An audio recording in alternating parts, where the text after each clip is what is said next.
Et moi, je m'appelle Guy Paco, je suis le directeur de Radio Topa. J'ai bien connu l'ami, le frère, le père Emmanuel Guidibi. Mais quand je pense à lui, il me revient à l'esprit quelque chose de très important qui m'a marqué depuis ma prime jeunesse lorsque j'étais animateur à la Radio Nationale et que j'animais les émissions de la Loterie Nationale. Cette devise qui reflète vraiment l'homme qu'a été Emmanuel Guidibi.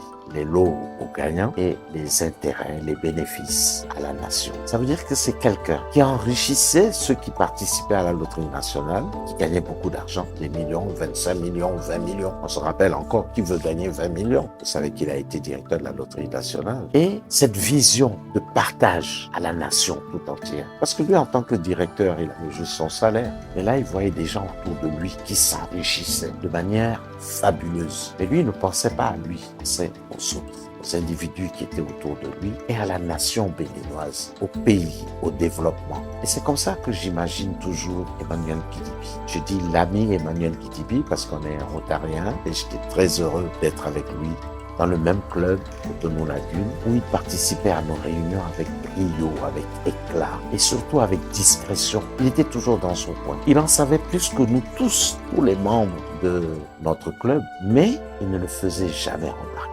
Il était toujours dans son coin. Et je vois avec son sourire, l'éternel sourire qui marquait bien ce monsieur, ce brave monsieur. Et je dirais même ce grand monsieur, qui était d'une discrétion extraordinaire. Moi, je l'ai apprécié depuis ma prime enfance, tout jeune. Je sais qu'il n'était pas vieux à l'époque, parce qu'il a commencé très jeune. Mais c'est un homme d'une générosité extraordinaire. Je l'ai constaté, par exemple, quand mon épouse était malade, et qui venait parce que son épouse elle-même, maman Guidibi, était membre également de notre milieu. Et mon épouse était aussi dans son même club, un groupe de femmes qui accompagnaient les autres femmes. Et bien quand mon épouse est tombée malade, ils étaient tous les jours chez moi. Papa Guidibi lui-même, qui ne se sentait pas très bien, il était chez nous à la maison constamment. Et son soutien m'a été vraiment, je dirais, tellement grand, tellement immense, beaucoup plus immense même que mes propres parents, que ma propre famille. Tout simplement parce que c'était un homme d'une grande générosité.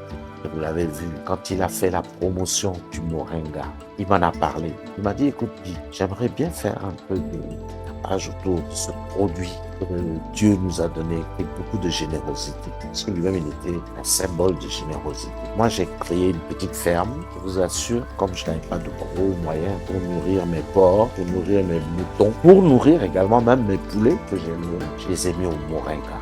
Le Moringa qui est un trésor. Et ça, je conseille aux gens. Il faudrait qu'on continue à développer cette idée magnifique de Emmanuel Guidibi par rapport au Moringa. Je vous assure, vous ne pouvez pas imaginer. Moi, jusqu'à ce jour, je nourris mes moutons au Moringa. Je nourris mes porcs au Moringa. Vous allez me dire qu'un journaliste qui parle comme un fermier. Mais non, c'est enrichissant.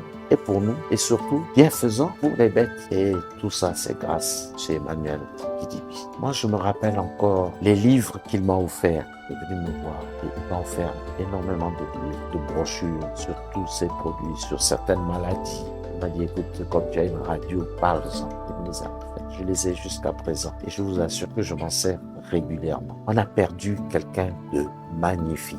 On ne peut pas imaginer. Déjà avec Afrique Conseil, Afrique Conseil qui est quand même une structure remarquable. On sait tout ce qu'il a fait. Et il offrait tout ça aux jeunes gracieusement. Je dis bien gracieusement parce que j'ai travaillé avec lui. On a fait la promotion de l'Afrique Conseil, les jeunes venaient, on faisait des émissions. Plusieurs reprises, il nous a offert développer des thèmes ici gratuitement. Il venait, il a participé à plusieurs de nos émissions. Je ne sais pas s'il y a un Béninois ici qui soit plus généreux. Je ne sais pas s'il y en a un qui soit aussi beaucoup plus discret.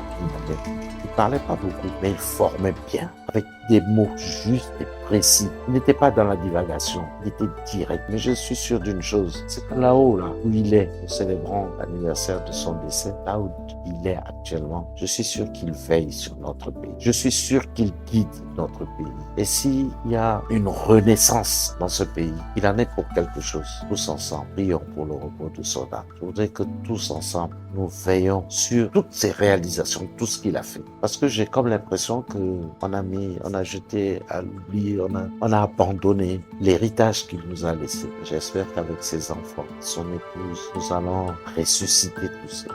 Nous allons essayer de l'inculquer aux générations futures. Parce qu'un formateur comme Emmanuel Guidibi, je ne sais pas si on en aura encore un autre, de la même trempe. Emmanuel Guidibi, je ne sais pas. Et ce que je sais, c'est qu'il a beaucoup apporté à notre pays. Ce que je sais, son héritage est très grand, puissant. Je voudrais rendre hommage à son épouse qui est une dame de cœur.